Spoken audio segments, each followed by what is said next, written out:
All right, guys. Well, here I am.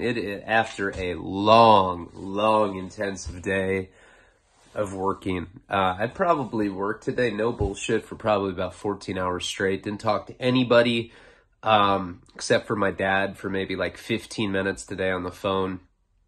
And then, it's just been like fine combing this doc. Oh, I talked to Jim, who's one of the writers of the documentary. And I was like delirious at the end, and Karina wanted me to take her grocery shopping, and I didn't have time. So we ended up going to Wendy's, and we just got back. I was like, let me sleep for like 15 minutes, time it. I got to do a video. Wake me up after 15, wakes me up at the end of 15. And I was like, come on, let me sleep for 2 more minutes. And then that just kept turning into more and more minutes of sleep. And then I woke up with a boner, and then my dick stung, but we had sex. That's it. That's the end of the story. It's pretty good, though. I mean, pretty good day. Junk food, sex, and working on a documentary about a rock smoker. Smoke crack. Bomb. Consequences. Boring. All right, let's get into the story. I don't know. These warm-ups, the ones where I usually do that stuff in the monologues. I'm telling you, I can't just, it's like anal without foreplay. Like, you can do that. You can do that. You can be having sex. Well, if there's no foreplay, you're just like, hey, bend over, let me stick it in your ass. And then you feel like you're in some sort of like prison rape scene. And then, like, you are done, and you're like, I love you, baby. She's like, I love you, too. You have such a small dick, it didn't even hurt. I bet you were thinking about a chick. I was like, no. I was thinking about a dude, for sure. All right, let's get into the what story are we on? Juvenile delinquency. We're getting to the end of Sentinella. I'm like, I don't want to, like, stretch that shit out longer than it needs to story-wise, Like, I do recognize that, sorry, I have something in my teeth. Normally I'd, like, probably stop and, like, be like, I'm just kidding, I didn't spit on my floor. Normally I'd probably stop and, like, start over, but it doesn't even matter. I just want to get this done for you guys. I don't want to stretch out the Sentinella shit, It's like, I feel like you guys don't deserve that. No filler. And juvenile delinquency, there's a lot of twists and turns, and are you suggesting that you were an ass fucker in the 7th grade? So where we had left off last time, I think I'm about 16, 17 at this point. Gotten into heroin after the coke thing, and one of the guys that I was hanging out with, this guy named Justin, he went to a different school, and one night we had come home partying, and he ended up staying in the computer room, and the guy looked at kiddie porn on my computer. Like, back in those days, for the younger people that watch this, I don't know if there are any, but if there are, we used to have file sharing software where you could, like, pirate music. And it was like a big, like, network of different computers, and people uploaded and people downloaded, and you could get, like, anything. But it also had a lot of, pornography. We talked about that because my neighbor, remember my gay neighbor? Yeah, we were just scrolling through and some dudes just getting it. We're like, shit's fucking disgusting. That's fucking disgusting, queer. He's like, no, man, that's Tommy Chang, man. That guy's crazy. You'll fuck anyone. And we're like, what? And so that was that experience. But with this particular guy, Justin, he had child pornography on his computer, which honestly is not a laughing matter. Disgusted us, and we wanted to exact revenge on this guy. At that time, I gave you guys some of the backstory of what, the different various people that were involved with that. That whole year, maybe like 2 years, I want to say, we were partying up in this abandoned mansion up there. I always hear stories about that place, like just weird shit that I would do. Like, I remember my friend was telling me that we were like partying all night, And because they had couches there. I mean, this place was furnished. It had electricity. It was like a real treasure that we had found in high school. You know, a place that we could be, huge mansion up in the hills in Santa Barbara that was not an occupied house. I don't know what the fuck that was. But one night we were partying there and I was sleeping on the couch. And I guess my friends were doing coke and I was completely passed out. I just woke up, looked at them, didn't even like use a tutor. I just put my whole face in the pile of coke, did a line, and went right back to sleep. I don't remember that, and I don't even know why I'm bringing that up because it's kind of irrelevant to the story. That's one of the many, many, many memories that I had at this place. So, you know, before we had decided to go try to kill this guy, because that was our plan, you know, when you're that age, when you're 16, 17 years old, you have this naivety, you have a passivity, and you have an invincibility where you think that nothing bad can happen to you. Watched one too many movies and we thought, oh, child pornography, let's kill him, fuck it. Consequences, so what? So we decided to go up there, and I told you guys the people that were up there. We had Cindy, that was the girl that I'd jizzed on this part of her face, and she ended up walking around this party. It became kind of legendary where I grew up. I mean, that was something that nobody ever let her forget. You know, they'd be like, ew, Ryan Leone came on your face and you walked around. He's like, his ink stinks. Ugh. And she was just kind of like, you know, she was a slut. She was like the Smurfette of our social circle at that time. And her dad had found out that I was the guy that busted on her face. That doesn't go over well. I don't have a daughter, but if I did, I'd be mad.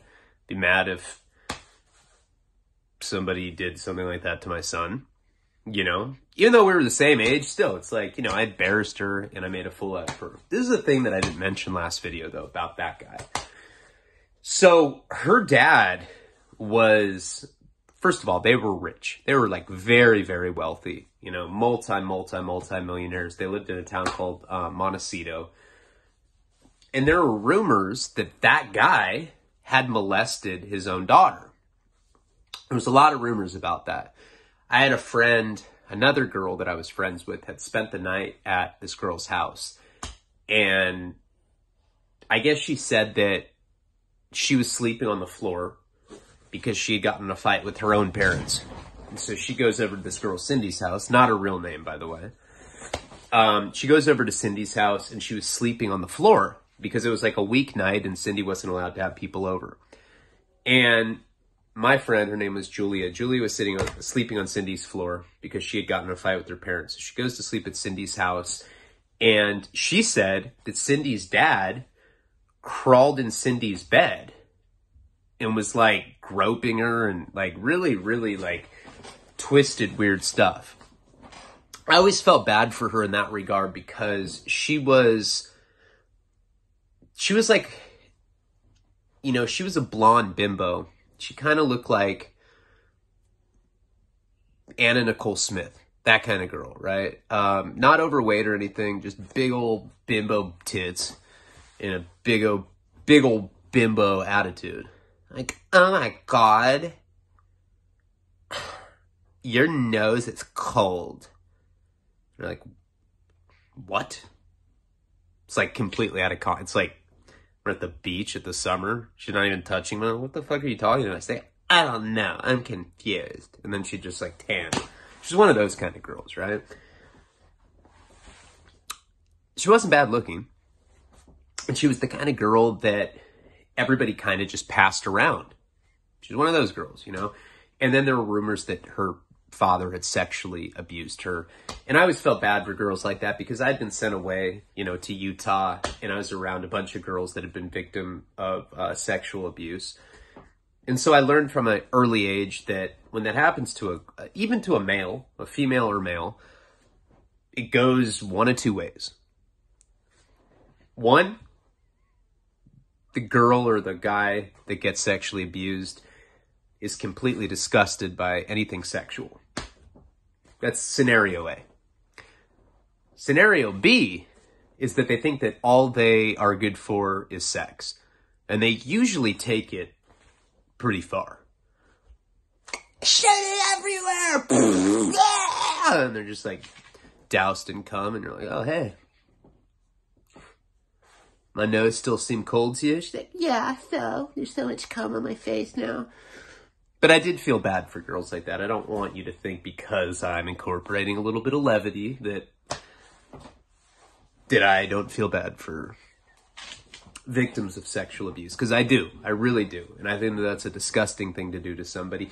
In any case, you know, not just if it's incestual like it was with her dad. And I really believed that because her dad was one of those guys that was like completely unhinged.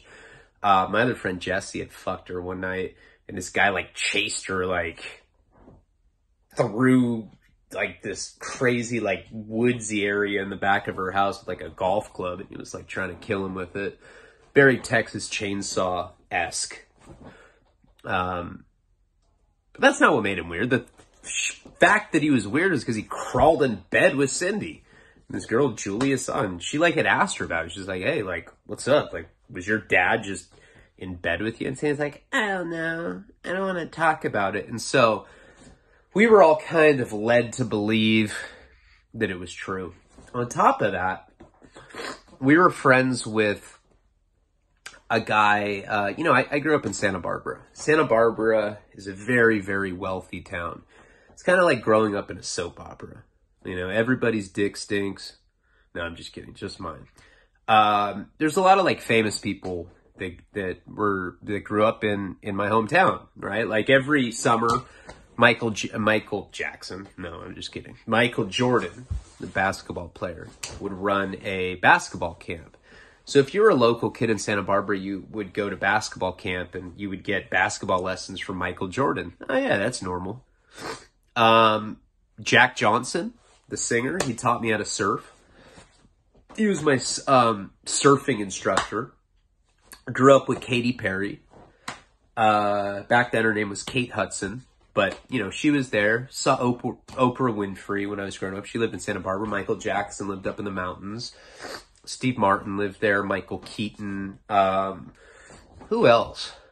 Trying to think what other celebrities were there. Jeff Goldblum. That's the celebrity that I was trying to think of who lived at the house across from us, where the Cartoon Network people, where the kid that watched the gay porn lived. But the point is we were around famous people a lot. So we got kind of desensitized to the fact that we were around a bunch of people that, celebrities, kids, stuff like that. Anyway, this one kid that we were friends with, he was kind of like in our social circle. His dad is probably one of the top 5 most famous movie directors out there. He directed some of the most like iconic films.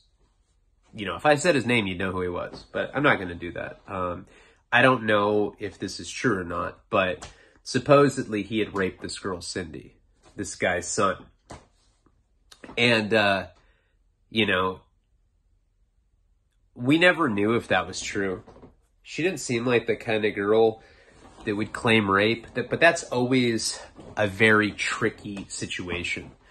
We'd kind of been, there'd been all sorts of weird stuff like that had happened when we were in high school. One of my best friends growing up, he fucked a girl when he was a senior.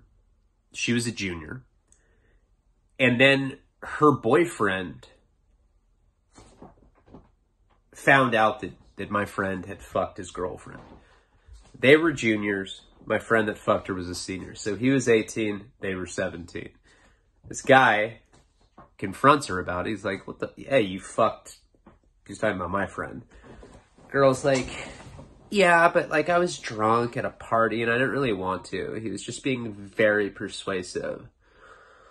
He made eye contact with me and I wanted to suck his dick. So I did. And he's like, oh my God, it's rape. Now, I never knew that this happened. I didn't know that her that her boyfriend had called the cops and essentially said that he raped her. You know, they called the cops, or her boyfriend had called the cops and been like, yeah, this guy raped her. They made eye contact and she sucked his dick. He put her under some sort of hypnosis spell. Fucking stupid hypnopist raper piece of shit. Hypnosis, rape, I don't know. Okay, anyway, you know what I'm trying to say. And so my friend ended up getting busted for statutory rape. Now, none of us knew this. This is probably like one of the most clean-cut guys you could possibly imagine. And I remember going to Santa Barbara County Jail when I was 18. So we were both 18 around the same time. And I saw this guy in jail. Now, back then, PC, protective custody, they would put in an aquarium type tank that was like translucent plastic. So when you walked into jail, anybody, I was general population always, and I'd walk in and get it booked into jail, and I'd look in this, all the PC unit was like translucent so that you could see all the PCs, and this guy was in there. And I see him and I'm like, first of all, what are you doing in jail? You know? Secondly, why are you in PC? But we couldn't talk because it was behind plastic, right? But I'm looking at him and he's like, what up, man? And I'm like, oh yeah, I don't know that PC guy. Hey, what up, man? Yeah, fuck black people. No, that guy, I don't know. PC bitch. They're like, yeah. Show me your dick. I'm like, okay, yeah. Hey, fuck you. And he's just like, so I get out of jail and I go and I tell people that this guy was not only in jail, but he was in protective custody. Everyone's like, that's weird. He said he was going to Europe with his Aunt Barbara. He was embarrassed. He got charged with statutory rape, and he actually had to go serve time for it.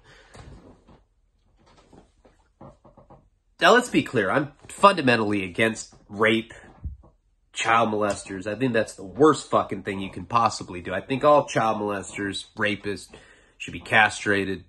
You fuck with my child, I'll kill you. I don't give a fuck. I'd happily go to prison if you ever hurt my child in that way. And maybe if more people did that, we wouldn't have so many pedophiles.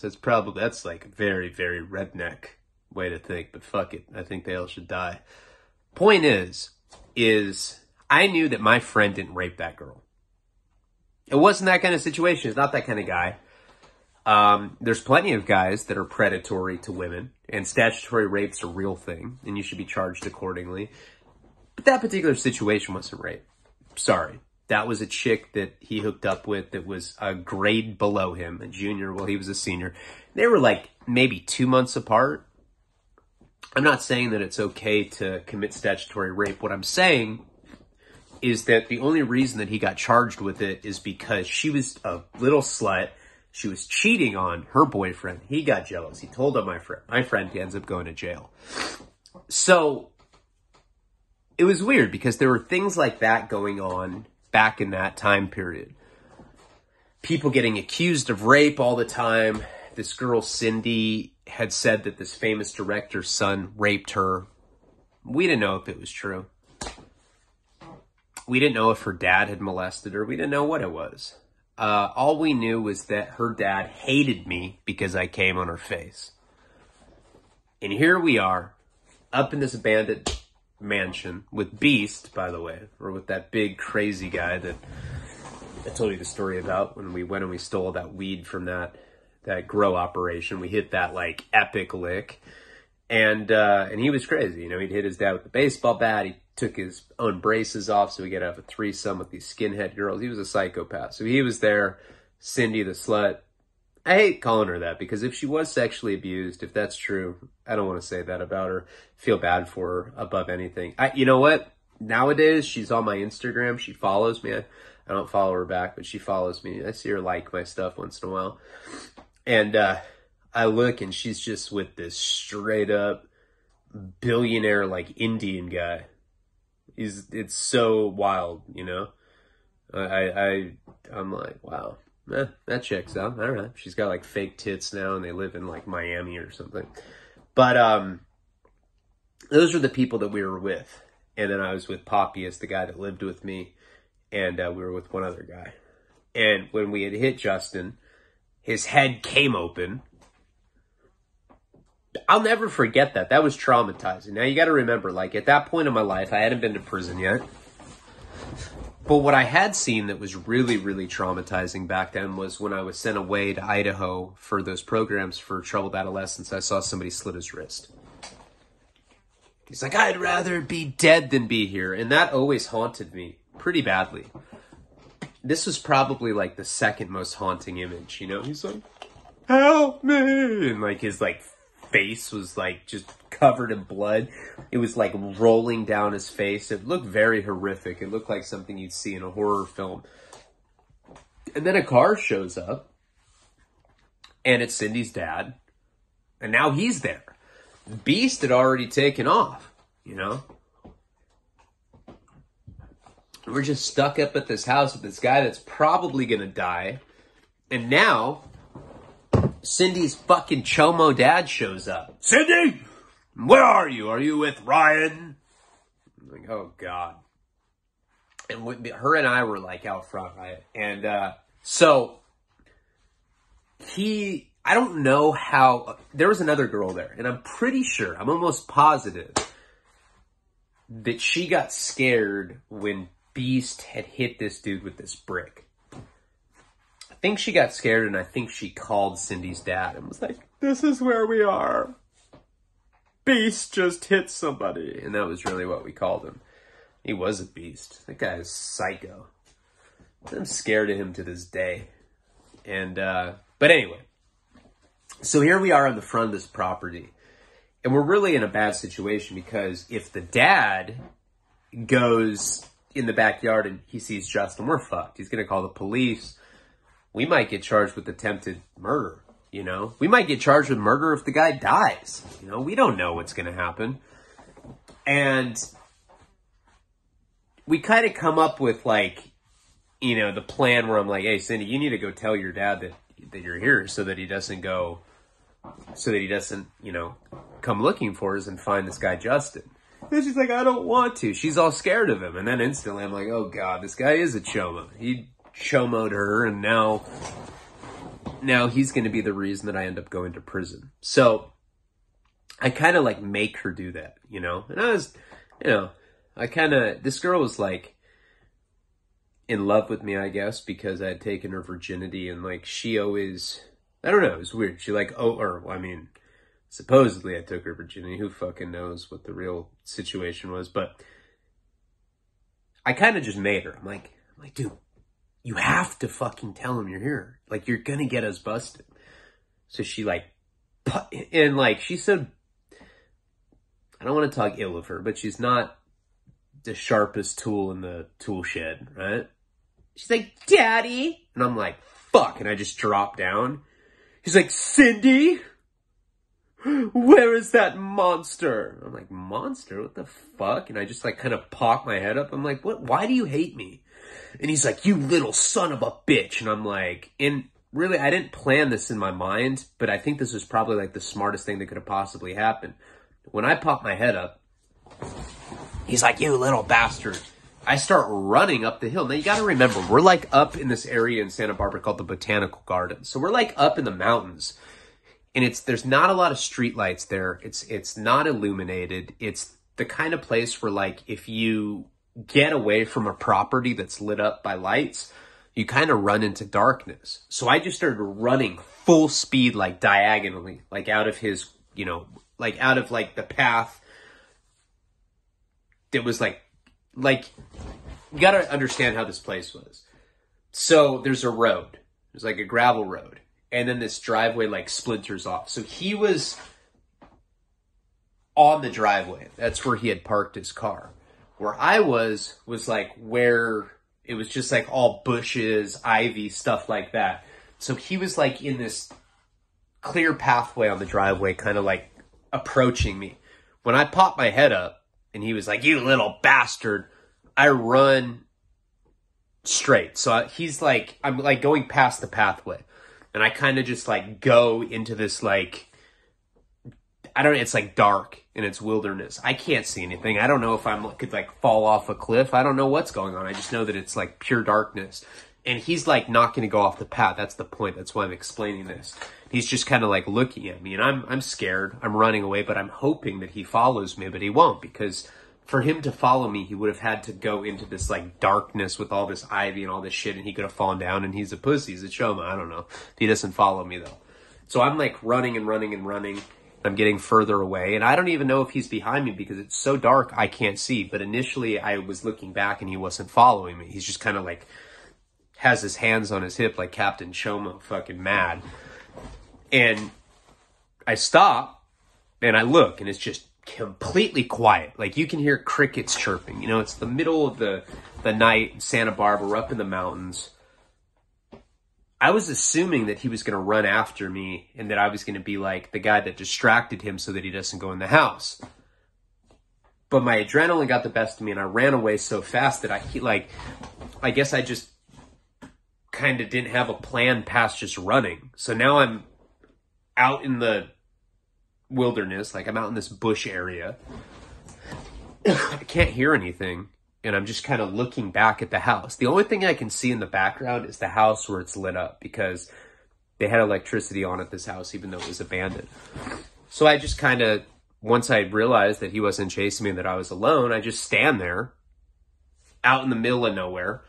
And I look up at the house, not really knowing what I'm going to do. I remember very clearly thinking in my mind that I had to come up with some sort of alibi or not alibi. I had to come up with some sort of narrative that I could tell police, because I was certain that the police were going to get involved. This guy, Justin, was really hurt. I mean, he got hit with, I don't know what it's called. There's probably guys that do like landscaping that know the kind of brick I'm talking about, but it's like one of those, it kind of like is shaped like an octagon. So I think it's used to make like, like stepping pathways in gardens.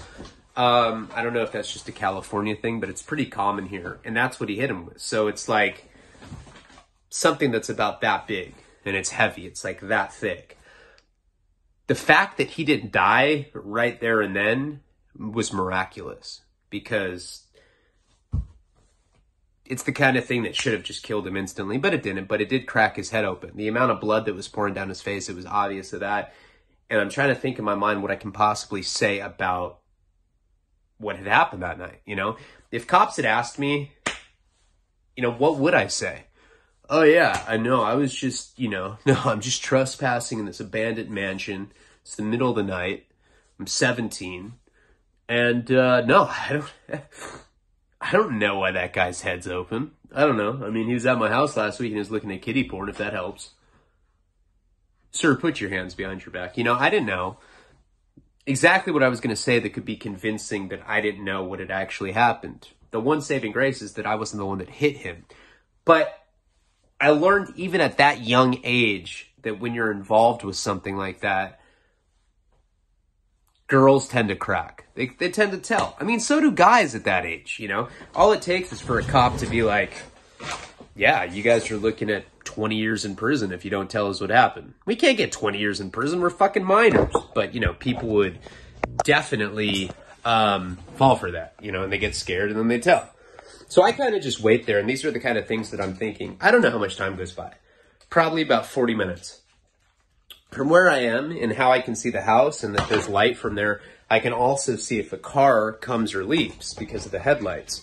Because if the headlights were to leave this property, I'd definitely be able to see it from where I was, from that vantage point. I wasn't that far away. I was probably, probably ran for like 2 or 3 minutes out into the middle of nowhere. And that's how houses are up in that area. They're very spread out.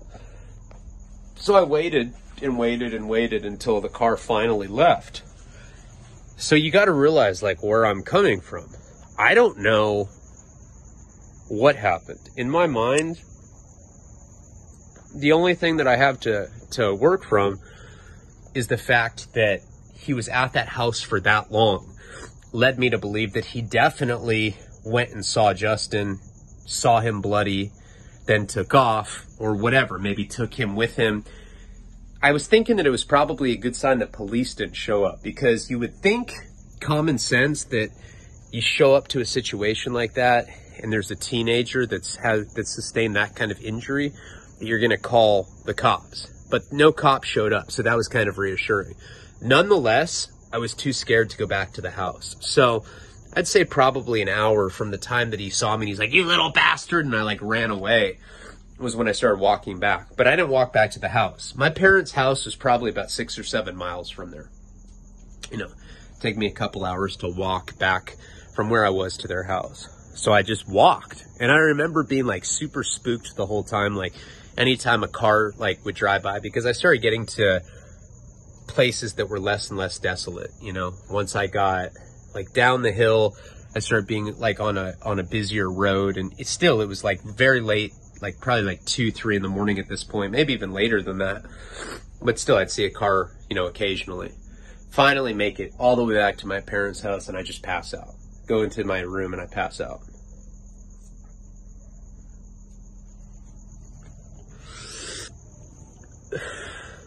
In the morning, I wake up and my dad's in my room.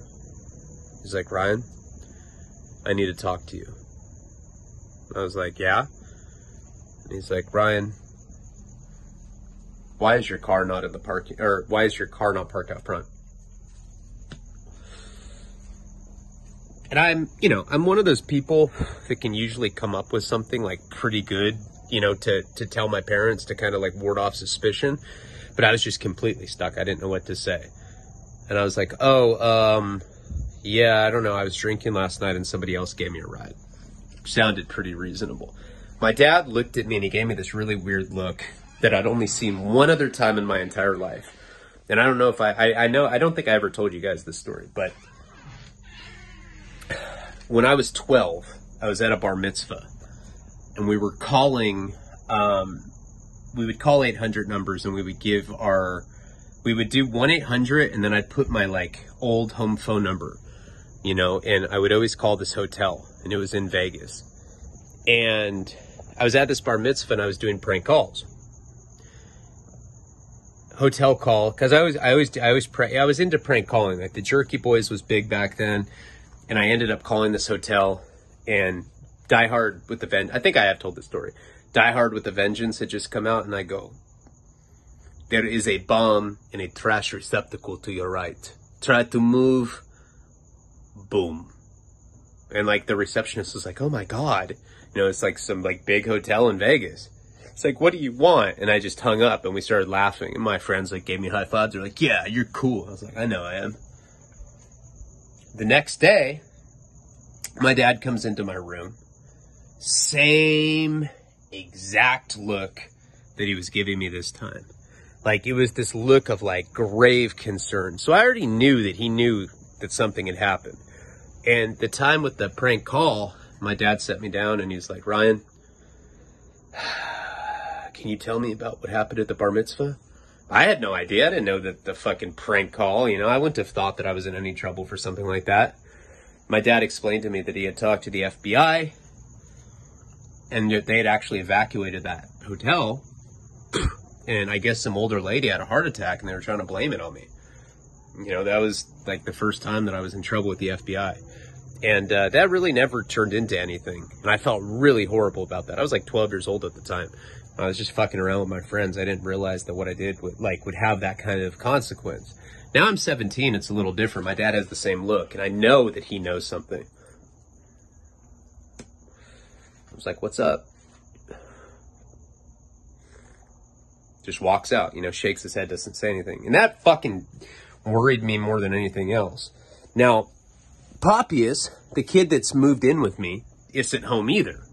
That's what's really making me concerned. The way that my dad kind of gave me this look that it was hard to read. And like the only point of reference I had was that other time when I had made that prank phone call and the FBI had come and questioned my dad about my involvement with it. And I never ended up getting in trouble with it. I think they just deemed it, you know, I was a kid just doing stupid shit with my friends. None of us got in trouble with it. But they did trace the call. And I guess people at the hotel had said that, you know, a group of us were making prank calls on that phone. And then they had asked somebody, I think the kid that had the bar mitzvah, and he told on me.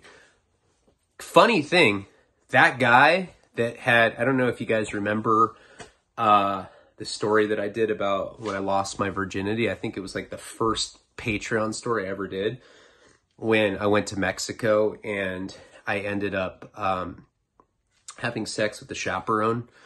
The kid that had told on my friend for buying weed off the beach.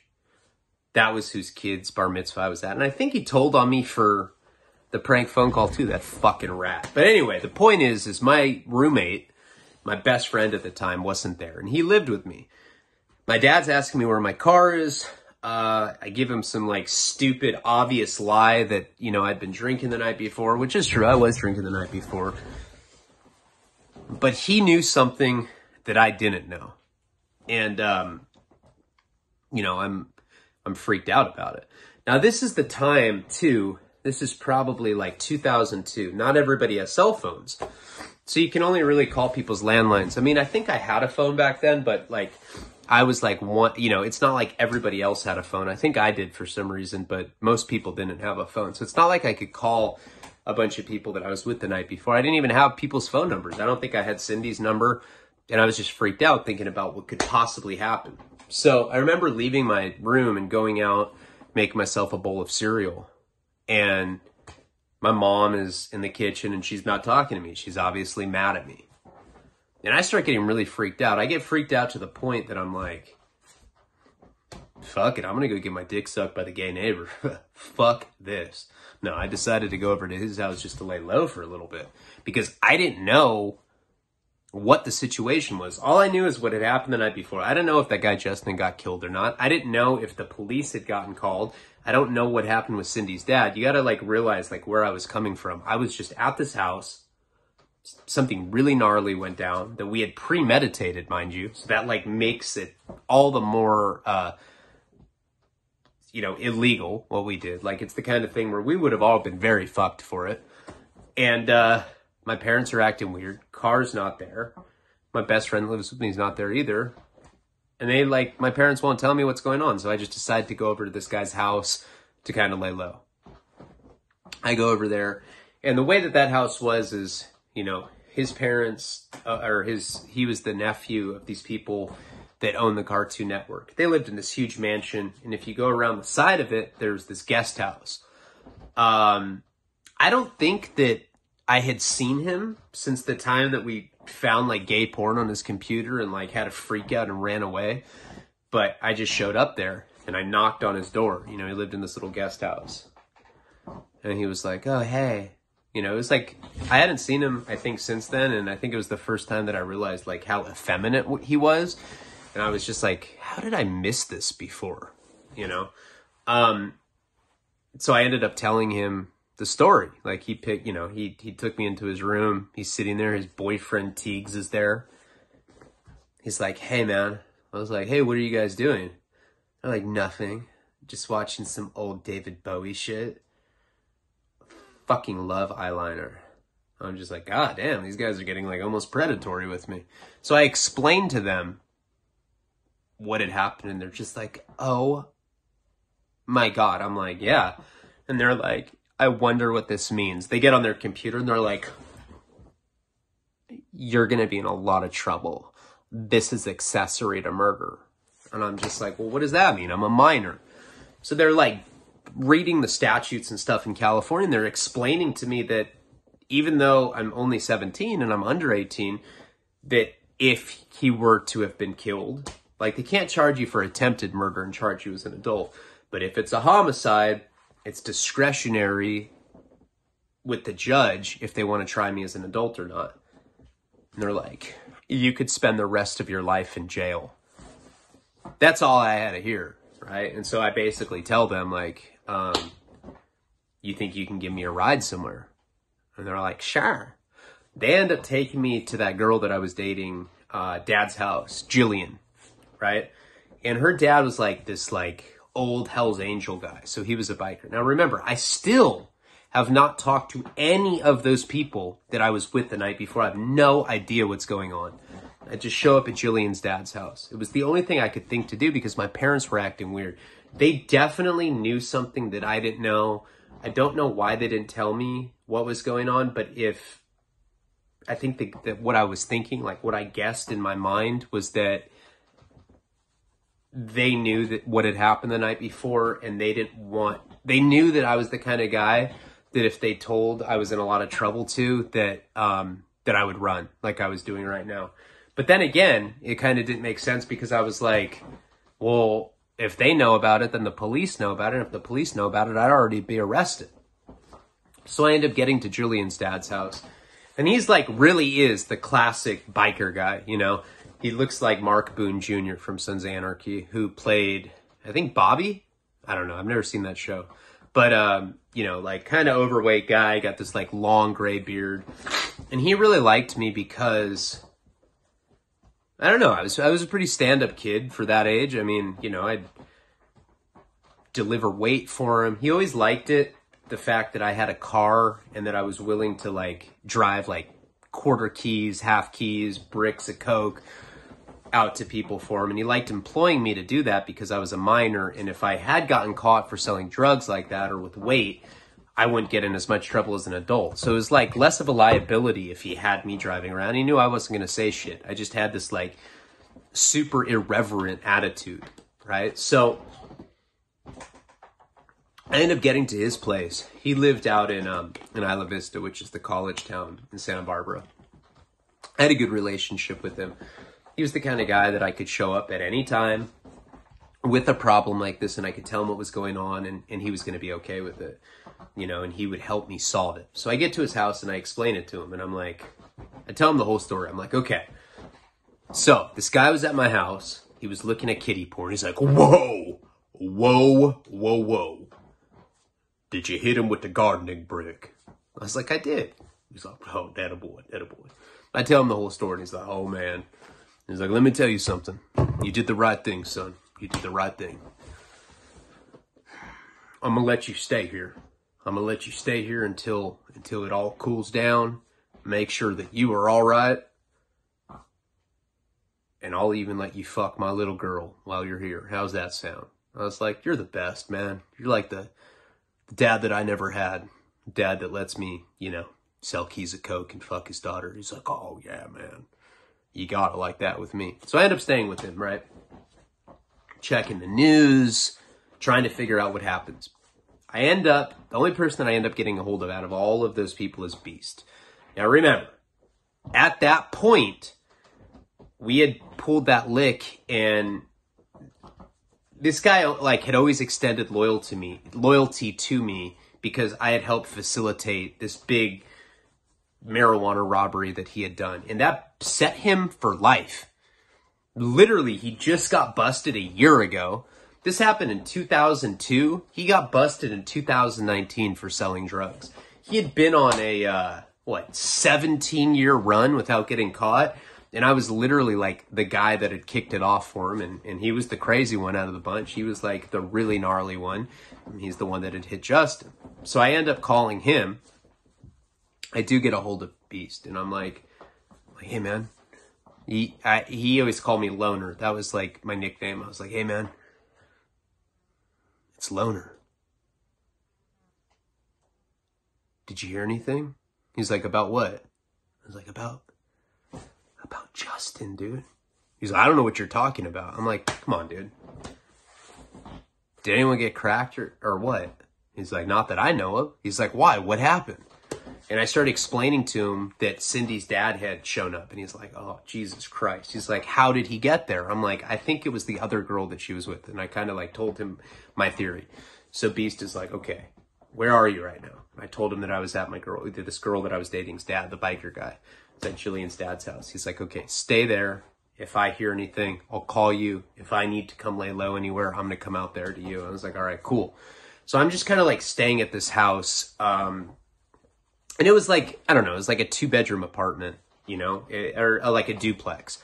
It was really dirty. There was always like these like crazy like biker bimbo sluts over there. And then Jillian would come over there and she'd have sex with me, just as the guy told me it would happen. He's like, yeah, you can sell coke and you can fuck my daughter right here. So I'm like staying there and I'm just like binging out, doing drugs, doing my heroin out there, snorting coke. I'm 17, you know, this is like shit that's like way beyond what I should be doing at that age. I still don't know what's going on. You know, this isn't 2020 when you can just like text, you could do like a, you know, attempted murder group chat or group text with all your friends that you committed this crime with. I had no idea what was going on. There's always like this disconnect because not everybody had a cell phone. So Jillian ends up coming over there and, you know, she starts hanging out with me. And I'm like, having her kind of like do the reconnaissance work, try to like figure out what's going on for me. I'm petrified. Like, I'm not calling my parents, nothing. I'm convinced that I'm going to jail for this. Now, Julian hung out with this guy named, what's a fake name I can give him? Let's call him Tron, right? Jillian hung out with this guy named Tron. Now, listen, guys, I'm a heterosexual guy, right? I don't fuck with dudes. But this is like the hottest guy ever.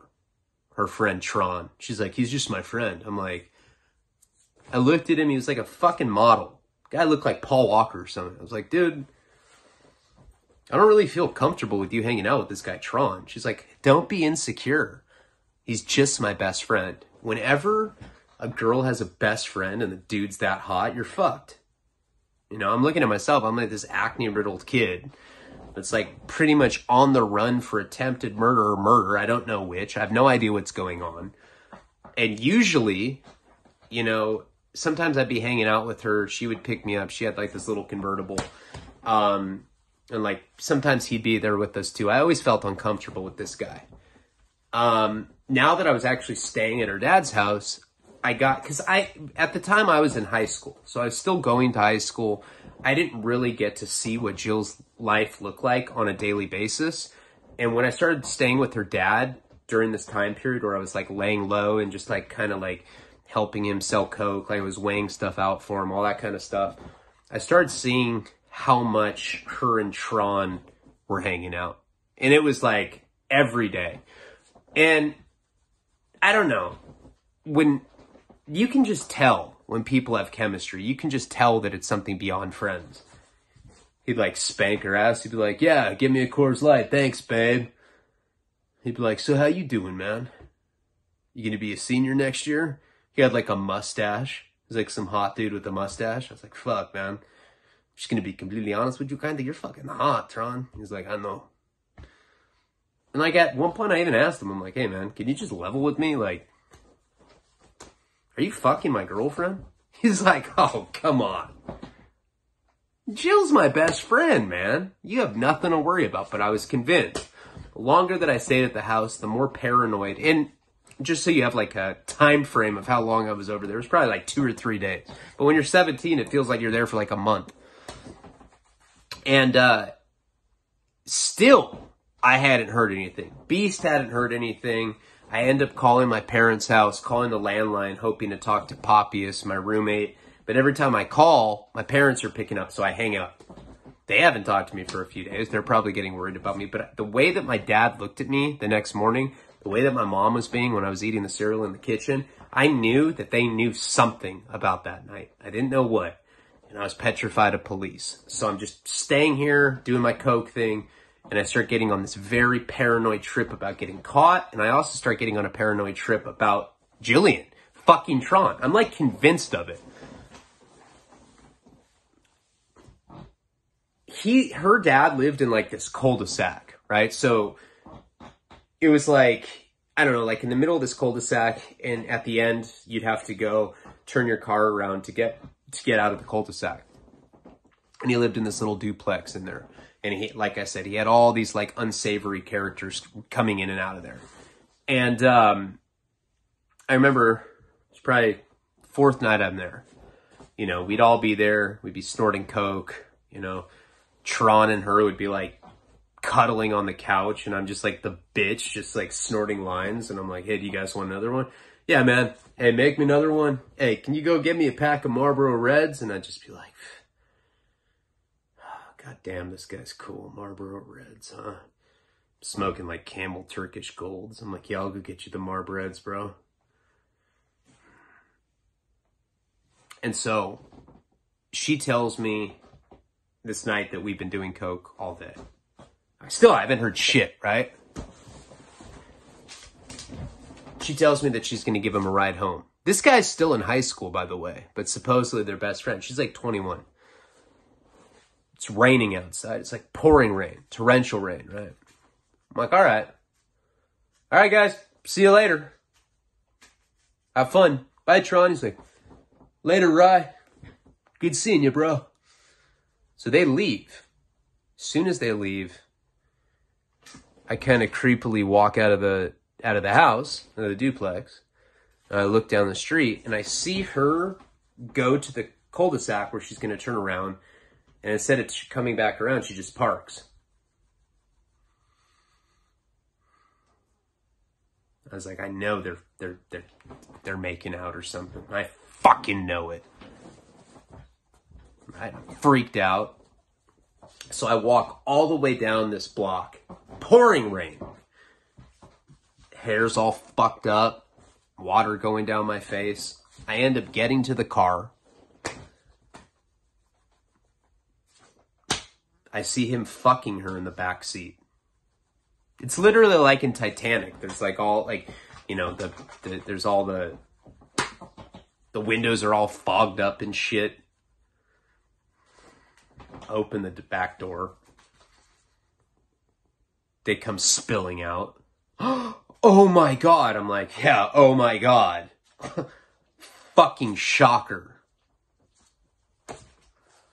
Caught Jill fucking this dude red-handed. Which really kind of set the stage for me and how paranoid I'd be towards women for the rest of my life. They just kind of didn't, I mean, they were caught red-handed. They didn't know what to fucking say to me.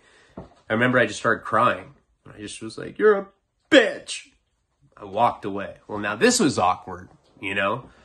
Got my girlfriend cheating on me. I'm living with her dad. I'm staying there because I think that I am involved with a very, very serious crime. I've already been paranoid, suspicious that she's fucking this guy, Tron. Sure enough, I figure it out. What am I going to do now? I can't stay at this place after I know that this chick that, like, had my heart was fucking her incredibly handsome best friend or whatever the fuck. And we'll get into what happens with this and what happens with the whole situation with Justin and with Jill and all that in the next episode of Juvenile Delinquency. Thank you guys. I was tired. I hope that this video was okay. I certainly tried. Love and respect. It's okay to have a small dick if you have a bomb personality.